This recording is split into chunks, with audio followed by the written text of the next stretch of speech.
One day, without warning, the clock will stop ticking for you. Not metaphorically, not symbolically, literally, the conversations will end, the plans will freeze, the messages will go unread. The ambitions, the worries, the grudges, the unfinished to-do lists, everything will suddenly become irrelevant. It sounds heavy, even uncomfortable. But what if that very discomfort holds the key to a more meaningful life? What if death, instead of being a dark shadow we avoid, could become the brightest light guiding how we choose to live? Most of us treat death like an unwanted guest. We avoid thinking about it. We distract ourselves with endless scrolling, endless planning, endless postponing. I'll start later. I'll say sorry next week.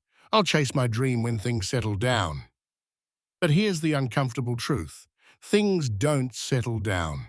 Life doesn't pause and wait for the perfect moment. And death doesn't send reminders. When you truly accept that your time is limited, something powerful happens. Petty arguments begin to lose their weight.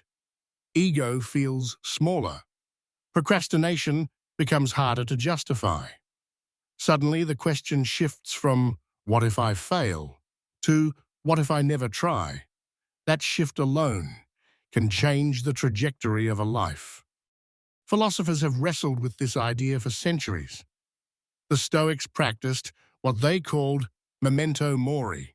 Remember that you must die. Not as a morbid obsession, but as a daily calibration tool. When you remember that this day will never come again, you stop wasting it so casually. You speak more honestly. You love more openly. You forgive more quickly. Death, in this sense, becomes a clarifier. It strips away illusions and highlights what truly matters. Think about the moments when you've come face to face with mortality. Maybe you lost someone close. Maybe you experienced a health scare. Maybe you narrowly avoided an accident. In those moments, life suddenly felt sharper. Colors seemed brighter. Conversations felt deeper. You noticed the small things, the warmth of sunlight, the taste of tea, the sound of laughter. Why? Because the illusion of forever cracked open. The problem is not that we don't understand death. The problem is that we forget. We slip back into autopilot. We return to chasing validation, accumulating things, competing in games that won't matter when the final curtain falls. Death, when remembered gently and wisely, interrupts that autopilot. It forces you to ask harder questions. If my time is limited, am I spending it in alignment with my values? If today were one of my last chapters, would I be proud of how I'm living? Am I investing in relationships that nourish me, or am I stuck in cycles that drain me? These questions are uncomfortable, but they are also liberating. Because once you confront them, you gain the courage to make changes. There's something incredibly motivating about scarcity.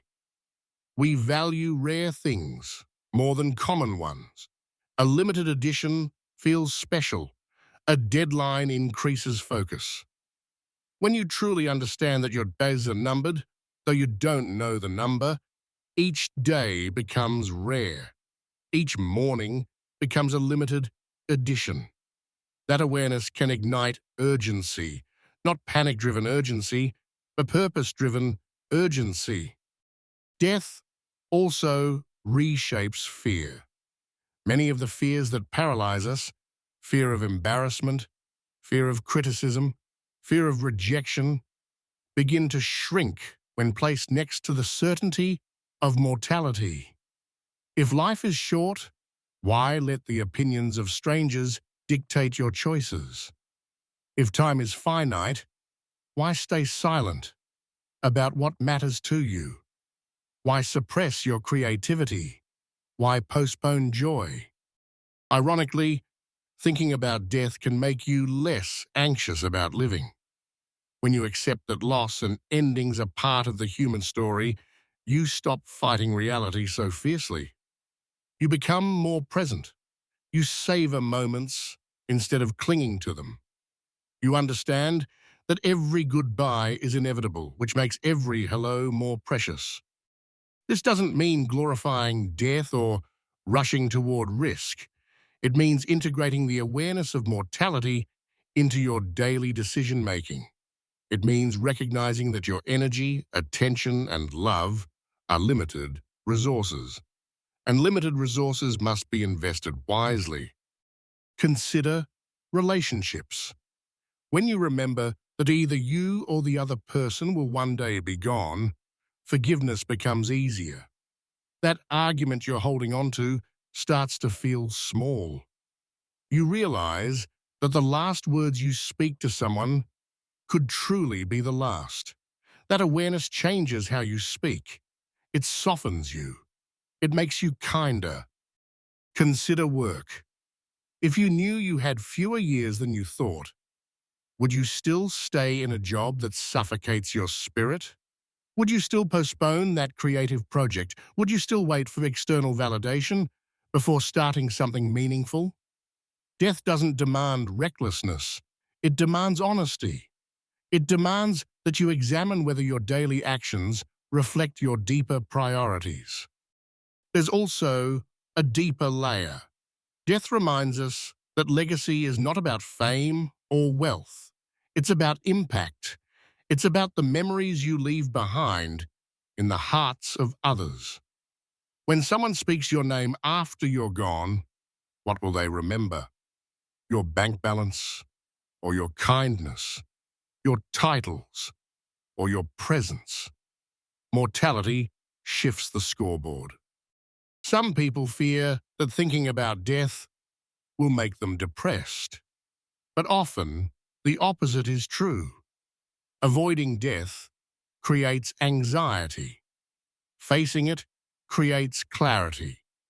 When you accept that life has an end point, you stop expecting it to fulfill unrealistic fantasies of permanence.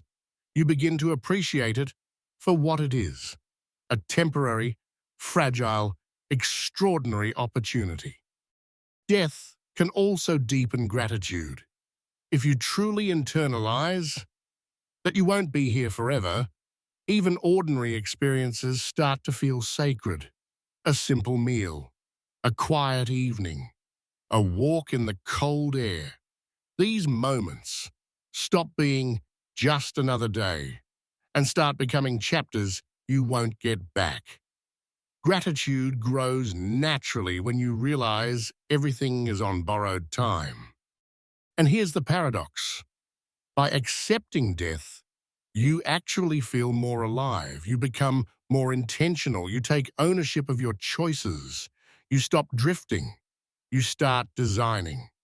You begin to ask, if I cannot control how long I live, how can I control how deeply I live? Meaningful living isn't about doing everything. It's about doing the right things. It's about aligning your time with your truth. Death, as uncomfortable as it is, becomes a compass. It points you toward authenticity. It whispers, not forever. Choose wisely. Imagine living each day with a quiet awareness that this chapter is precious because it is finite. You wouldn't waste hours on resentment. You wouldn't delay expressing love. You wouldn't wait endlessly for permission. You would act. You would speak. You would create. You would forgive. Death is not just an ending. It is a teacher. It teaches urgency without panic. It teaches appreciation without attachment. It teaches courage without recklessness. When embraced thoughtfully, it doesn't darken life. It intensifies it. So, can death be a motivator for meaningful living? Absolutely. Not in a dramatic, fear-based way, but in a grounded, clarifying way. It reminds you that your story has limited pages. And when pages are limited, every sentence matters. The real tragedy is not that life ends. The real tragedy is living as if it won't. Right now, you have breath, you have time, you have choices.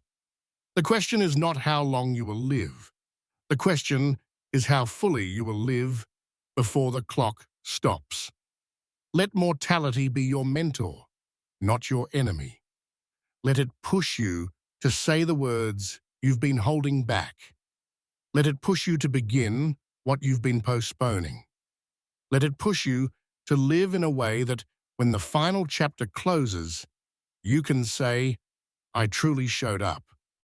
Don't wait for a crisis to wake you up. Don't wait for loss to teach you what matters. Reflect today, reprioritize today, reach out today, start today, because the most powerful motivation isn't fear of death, it's respect for the life you've been given. If this message stirred something in you, don't let it fade. Share it with someone who needs perspective. Take one bold step today toward a more meaningful life. And remember, the clock is ticking. But that's exactly what makes every second priceless.